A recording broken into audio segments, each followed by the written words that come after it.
Have you ever applied for a job online, sent your resume out, and then just crickets? It's a feeling we all know. Well, today we are pulling back the curtain on those automated gatekeepers, the bots that stand between you and an actual human being, and we are going to figure out how to beat them at their own game. You know exactly what I'm talking about, right? You find that perfect job, you spend hours, maybe days, getting that resume just right. You hit submit, and then total silence. It feels like your application literally just vanished into some kind of digital black hole. We're going to find out exactly why that's happening, and, more importantly, how to stop it for good.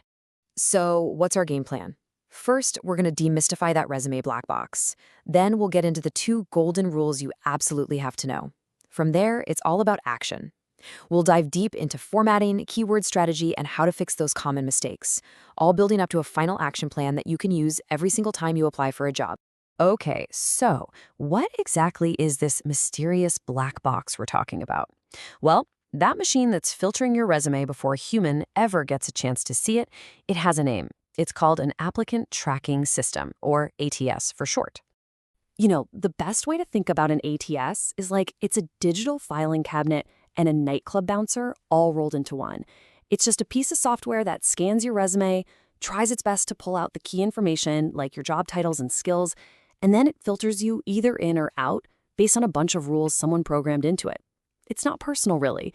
It's just a machine doing what it was told to do. So if we want to get past this bot, we have to start thinking like the bot. And the good news? It's not as complicated as it sounds. What it's looking for really just boils down to 2 golden rules. First up, there's parsability.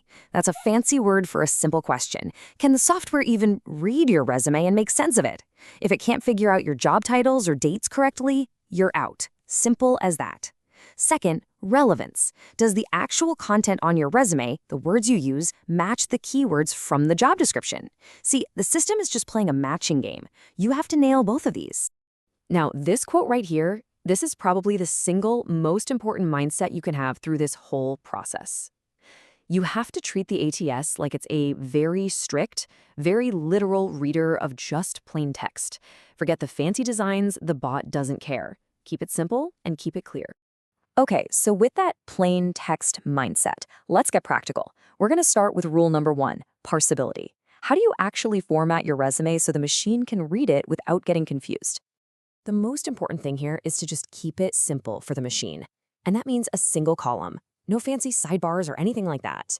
Use standard headings it'll recognize, like work experience. Stick to simple bullet points and really common fonts. And here's a pro tip for you. A lot of these systems completely ignore headers and footers, so make sure your name and contact info are in the main body of the page. And this right here, this is exactly what not to do. Tables and columns, that's a huge reason that information gets all jumbled up. Text boxes are often just completely ignored. And all those really cool visual things, the graphics, the logos, those skill rating bars, they just confuse the software.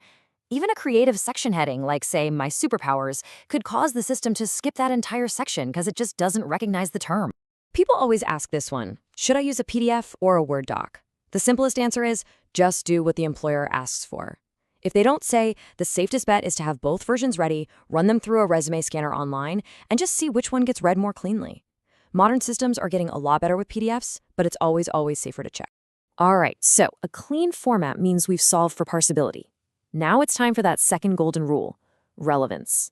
And this is all about tailoring the words on your resume so you're speaking the exact same language as the job description. Here's a super simple but really powerful strategy. First, you extract all the key requirements from the job posting. The hard skills, the software names, the specific duties. Second, you map each of those requirements to a specific bullet point or project on your own resume. And third, you place those exact keywords naturally into your job titles, your skills section, and your experience descriptions. So, how much of a match do you actually need? Well, the goal isn't 100%. In fact, if you try for that, your resume can start to sound kind of robotic. The real sweet spot, the target you want to aim for, is around an 80% match. This shows the system you're a really strong fit, without looking like you just copied and pasted the entire job description. Okay, so we've got the right format and the right keywords, but the job isn't done yet. Weak content can still hold you back. So now let's talk about fixing the most common flaws that hurt you with both the bots and the humans who eventually read your resume. Now, this is a big one. You have to stop describing your duties and start showcasing your achievements. Get rid of passive phrases like responsible for. Instead, use this really simple formula. Start with a strong action verb, then describe what you did, and always end with a measurable result. The key question to ask yourself is, what did I actually accomplish? Oh man, this slide just perfectly captures the power of being specific instead of using buzzwords. I mean, think about it. No recruiter is impressed by results-driven anymore, but increased sales by 15% by implementing a new CRM workflow, now that is concrete proof. Just look at these examples. Every single before is a vague cliche, while every after tells a specific, really compelling story about the impact you made.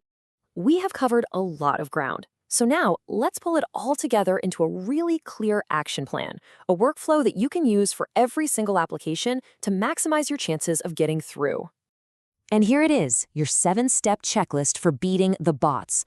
1. Scan your file for any formatting errors. 2. Get a baseline score of its strength. 3. Match it against that specific job description. 4. Optimize those keywords. 5. Rewrite any weak bullet points. 6. Export it in the right format.